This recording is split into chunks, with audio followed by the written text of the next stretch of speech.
Hey San Diego, it's Cassie Loyfin, and today we are in one of my absolute favorite neighborhoods, Solana Beach. It is the perfect family-friendly coastal community, and we're going to be meeting up with Ryan Dalzell. He's a top producing realtor with the Dalzell Group.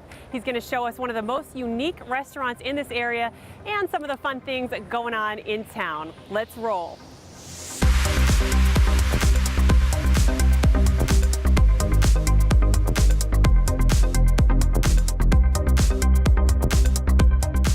Hey Ryan, thanks for meeting me here at Pillbox Tavern. No problem, thanks. So I know this is a favorite spot of yours. Tell us what makes this restaurant so special.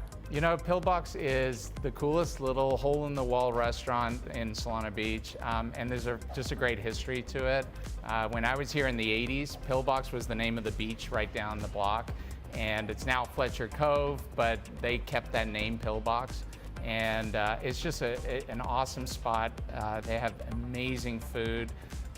They do a burger of the month, but their wings are probably what everyone knows them for. Oh, and yeah. Chef Shelley is incredible. We've had a lot of realtor events that we've catered and brought the wings, and it's an absolute hit. So if you had to eat one thing on the menu every day for the rest of your life, it would be the wings? Or? I think I could do Shelley's sweet barbecue wings, no problem. Oh man, you're making me hungry. So Pillbox Tavern, where does that term come from? The term pillbox actually goes way back to World War II. There used to be concrete bunkers, artillery bunkers, here on the cliffs that look like pillboxes, but they're no longer here, obviously. But that name kind of stuck. And then it was in the 80s that the community, the city, decided the name pillbox sounded a little too related. Yeah. And so they decided they wanted to clean up that image, and so it became Fletcher Cove. But I love the fact that Pillbox Tavern still kind of held on to that, because for me in the 80s, this was, pick up basketball games here all the time, and we just referred to it as Pillbox. Sure. So. Nice. Let's talk about this location. Where are we on the map, and what are some of the things we're close to? You know, this is the heart of Solana Beach. Like I said, you got Fletcher Cove right down the way. They've got the basketball courts. They've got the park for the kids. They've got awesome beach and surfing. Yeah. But you've got Cedros Design District right across 101 with all the funky shops and the coffee shops and boutiques. You've got the train station right here, so you can access everything. I mean, it's just incredible. Solana Beach is the coolest spot, I think, along the coast. I would have to agree. I mean, this is just such a family-friendly coastal community. Always they have fun events going on. I know one of the main ones is the Salt Dog Beach Classic Festival. Salt Dog, yeah. So we just had that at Seaside Beach on the north end of Solana Beach, and it's such a cool event, just a beach fest. Like, you can't not have fun at a beach fest. But they had kayak surfing, they had a tiki bar, they had live bands, local bands, food vendors. But it's a donation entry, and all the proceeds go to a really, really cool nonprofit called Rollin' from the Heart. And they do programs for at-risk, underprivileged kids in the community. So a lot of these kids, they've never surfed, they've never skateboarded. They'll do clinics for them. They actually have them make a skateboard that they can keep at the end of the clinic.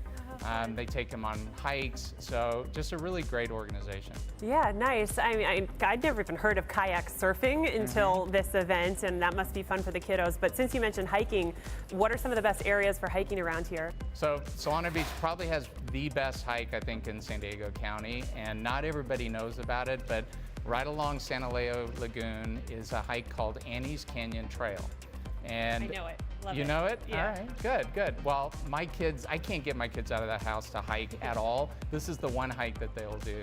And it is just so unique because it's beautiful along the lagoon, but once you get to the sandstone cliffs, it just meanders through these tight sandstone cliffs. And I mean, it's a little bit treacherous, but it's cool for the kids. Wait, I thought you couldn't go there anymore. I thought you couldn't actually go up through the... So they actually reopened it last summer. So it had been closed off, and of course, when you close something off, then all the teenagers go in there illegally. Yeah, they want to go even more, of course.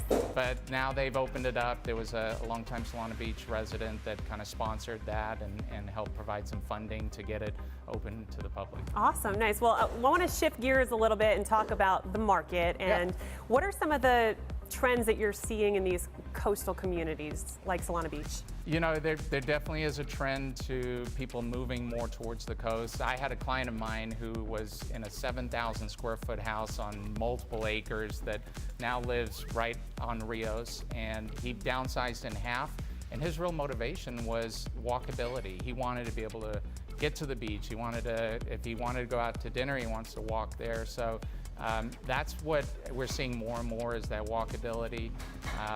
Inventory is still low. I know everyone's been hearing about that, but actually we're kind of getting into the second half of the year, second part of the selling season, and homes are staying on the market a little bit longer. So I think it's a really great opportunity for bargain hunter buyers. I bought my house a couple of years ago this time of year. And In the fall, yeah. Because really there's not as much competition, and generally people that are selling their homes over the holidays, whether it's Thanksgiving, Christmas, they're pretty motivated. Otherwise, you know, they're putting up with the hassle of dealing with that. Well, awesome. I think, you know, when I think of Sotheby's, I think luxury living. I think expensive properties. I mean, to be perfectly honest with you, I think that's what a lot of people think. But you guys, Sotheby's does such a great job of giving back, and I don't think our viewers, I don't think everybody knows about that. But you mentioned a project recently in Tijuana. Yeah, so I mean, obviously we're selling all price points. Sotheby's does really well, but the branding is kind of a high-end image. But there's a real heart. Sotheby's has partnered with World Housing, and hundreds of agents are giving a portion, including ourselves, portion of their commission on each sale towards building a community of homes in Tijuana. And the most privileged people really in our area. And we just went down for a trip, and it was incredibly rewarding, just in the span of one day, to be able to build a house from scratch, a modest house, but to see the reaction on the faces of these new homeowners that never had a roof over their head is just, it's priceless.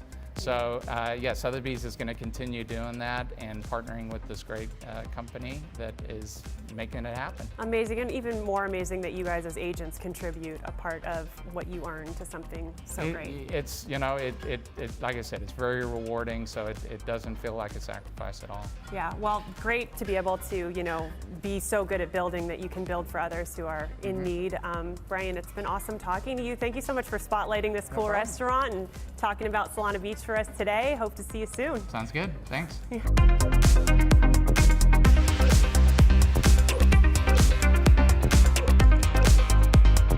See, this is why you want an expert realtor like Ryan Dalzell in your corner. He truly knows these coastal communities like Solana Beach inside and out, and he's able to show you all the fun local hangouts like Pillbox Tavern here, as well as some of the fun things to do around the area. I'm your co-host, Cassie Loyfin, saying so long from Solana Beach. We'll see you next time.